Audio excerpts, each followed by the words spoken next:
¿Cómo se rompe una simetría en el universo temprano? ¿Cuántas simetrías se han roto en estos primeros instantes para que se vaya produciendo la masa tal cual la conocemos?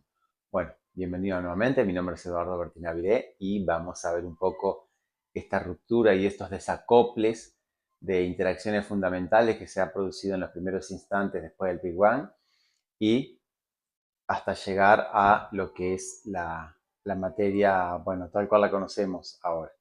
Bueno, vamos a ver.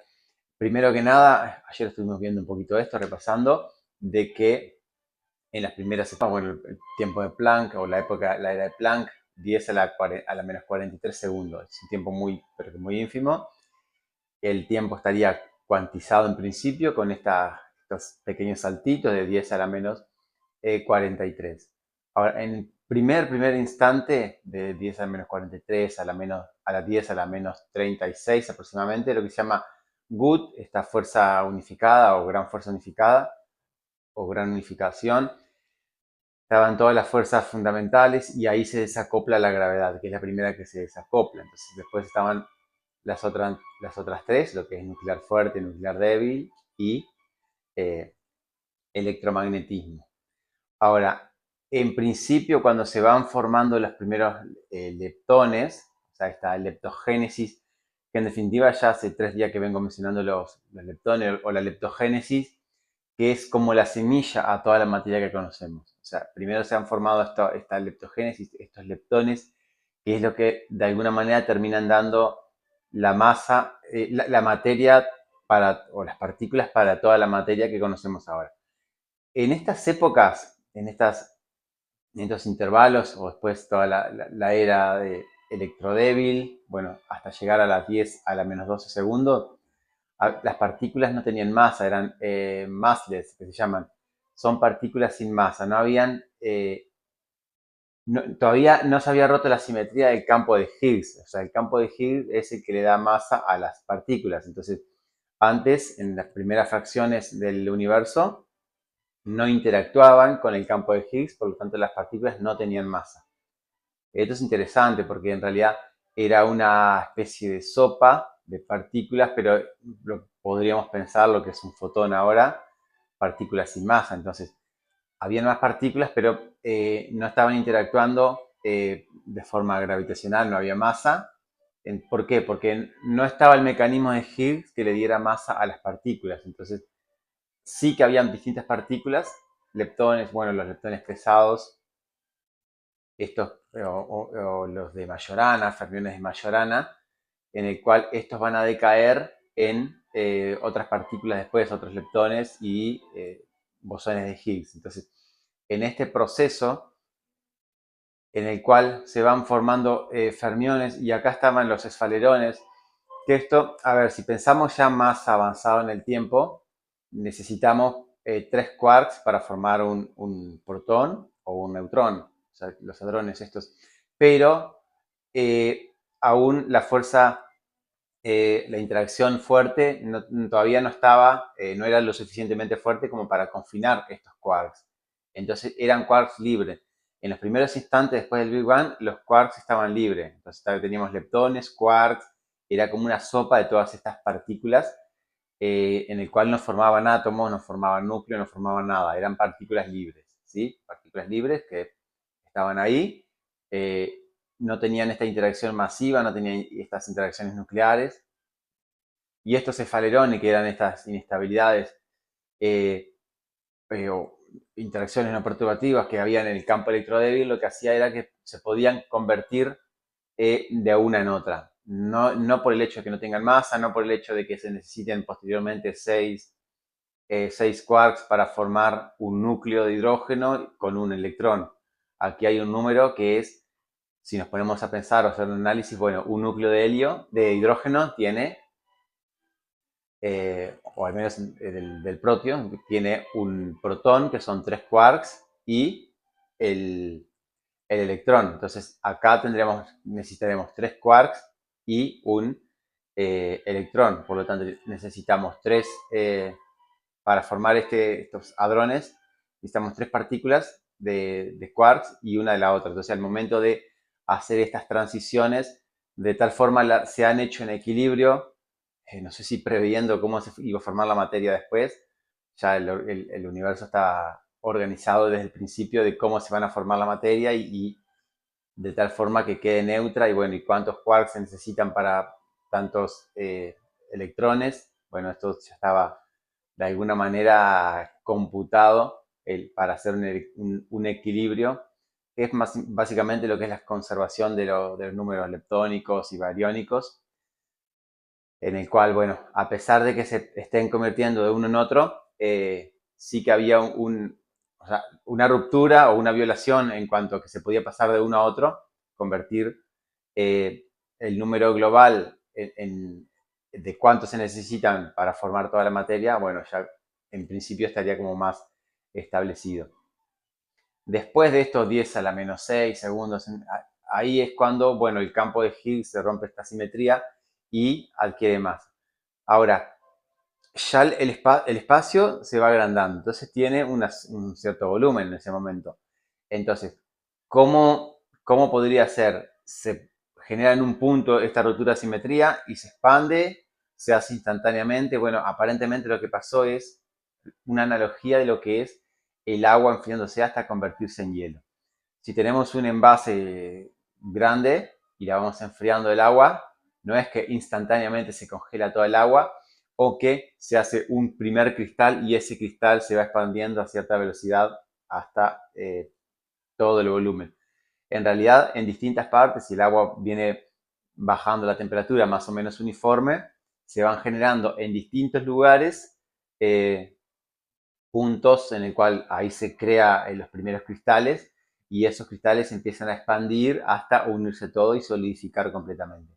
Bueno, más o menos estas son las condiciones del universo temprano en el cual había rotura de simetría o hay cambio de fases del universo. Entonces, uno de estos cambios de fases, bueno, la ruptura esta de la fuerza débil, electrodébil, en el cual se van formando leptones, bariones, y bueno, en el momento llega, o sea, determinado momento ya no se forman más. Entonces, esta ruptura o lo mismo, la simetría o lo que es el campo de Higgs, en el cual en un principio tenían valor cero y a partir de cierto momento pasa a tener cierto valor distinto de cero, y ahí es cuando interactúa con las partículas y le proporciona la masa. Esto también se produce de la misma manera que estos cristales de agua en distintos sitios y se van expandiendo. Entonces se producen eh, como burbujas, distintas burbujas en distintos lugares, pero esta se da de la misma manera. Pensemos, estamos enfriando el agua hasta que en algún sitio con 0 grados se empiezan a formar los primeros cristales. Bueno, acá pasa lo mismo, el universo se va enfriando y genera de que las condiciones se den para que el campo de Higgs pierda esta simetría, o sea, deje de valer cero y se produzca este mecanismo de Higgs para proporcionarle masa a las partículas o que estas partículas interactúen con este campo, ahí se produce en distintos lugares del espacio y esto se va propagando como burbujas que se van ampliando hasta que vayan colisionando o chocándose o uniéndose o fusionándose todas las partículas hasta envolver completamente el espacio con estas propiedades. Entonces, esta sería como un poco el mecanismo. Y la forma en la cual se va expandiendo estas partículas es muy rápido. Estas partículas, no, estas burbujas, es muy rápido, pero no es mayor a la velocidad de la luz. En ningún momento esta transición de fase supera la velocidad de la luz. Es cercana quizás, pero no llega a la velocidad de la luz y mucho menos no la supera. ¿Por qué? Porque, bueno, es lo mismo, es tipo de, no sé si transferencia, si llamarlo como transferencia de información, pero sí que es una transferencia de fase que va dando interacciones entre partículas y, bueno, y adquiriendo masas y este cambio de propiedades o cambio de fases del estado. Entonces, este cambio de fase se va dando, pero no a una velocidad igual o superior a la de la luz, aunque sí muy cercana, y se generan muchos puntos y estos se van expandiendo hasta unirse y fusionarse en todo el universo con estas propiedades.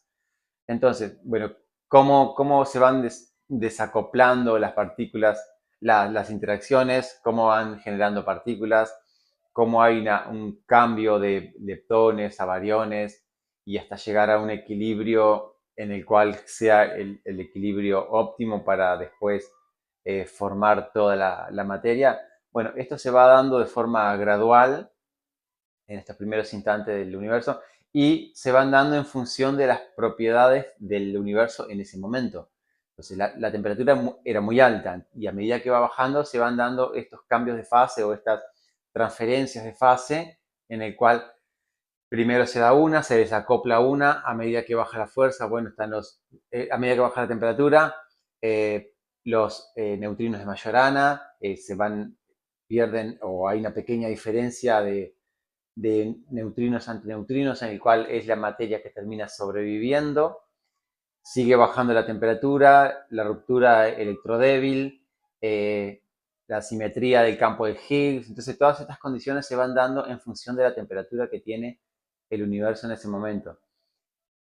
A lo mejor por eso es que hay partículas que no podemos descubrir ahora o no se pueden detectar en un acelerador de partículas, como, bueno, bosones pesados, neutrones, o sea, estos fermiones de Majorana, fermiones pesados, o los bosones pesados X, Z, estos que se hablan de que era muy masivo. Bueno, hay condiciones para cada una de estas partículas, aunque sean hipotéticas, se podían producir en esas condiciones del universo y no ahora. Entonces llegar a miles de millones, billones de grados ahora actualmente está muy difícil. Por eso en un acelerador de partículas sí que hay partículas, bueno, como el bosón de Higgs, que sí se pueden descubrir, pero habrían otras que estarían con temperaturas y energías muchísimo, muchísimo más altas de las que están ahora o sea, la posibilidad que habría de poder crearlas en un acelerador de partículas. Entonces, a lo mejor hay partículas que jamás se puedan llegar a recrear. ¿Por qué? Porque no podemos recrear un Big Bang como para generar estas partículas. O sea, más allá de toda la energía que se le puede aplicar a un acelerador de partículas, no vamos a comparar un acelerador de partículas con el Big Bang mismo. Entonces, esto esto es gigantesco, este Big Bang, o sea, la energía que había, toda la temperatura, la energía concentrada, esto ya se hizo y lo que se puede hacer ahora es analizarlo de lo que ya fue. Pero recrear esto está muy difícil por lo pronto. Bueno, es un poco un repaso y para ir englobando y bueno, cómo se ha producido esto, cómo se han ido rompiendo las simetrías para llegar a lo que tenemos ahora. Después, bueno, ya más o menos lo que se va conociendo. Después de que se enfría, la interacción fuerte toma un valor significativo como para poder confinar los núcleos, que en definitiva serían protones y neutrones, para confinar 3 quarks y formar los hadrones, que bueno, después con interacciones débiles, también formar los núcleos atómicos, interacciones nucleares y la electromagnética para poder atrapar electrones y formar los átomos, pero eso ya se termina dando en los primeros minutos después del Big Bang, para tener ya todos los elementos químicos básicamente que conocemos. O sea, el tema del video de hoy era ver, bueno, lo que pasaba antes para llegar a cómo se producen las partículas elementales, que son, bueno, quarks y leptones, para después de que estas partículas, bueno, se confinen en neutrones, protones y de ahí que se puedan formar los átomos tiempo después. Bueno, por aquí lo dejamos. Mañana más, si es la primera vez que me estás viendo, te cuento que todos los días subo un video nuevo. Así que si te gusta todo esto de ciencia, física, cosmología, física de partículas, este es el mejor canal porque vas a tener un video por día. Así que si te gusta todo esto, no olvides de suscribirte, de activar la campanita, así te avisa en el momento que lo estoy subiendo. Bueno, dejar algún comentario, darle like y muchas gracias por mirarme. Adiós.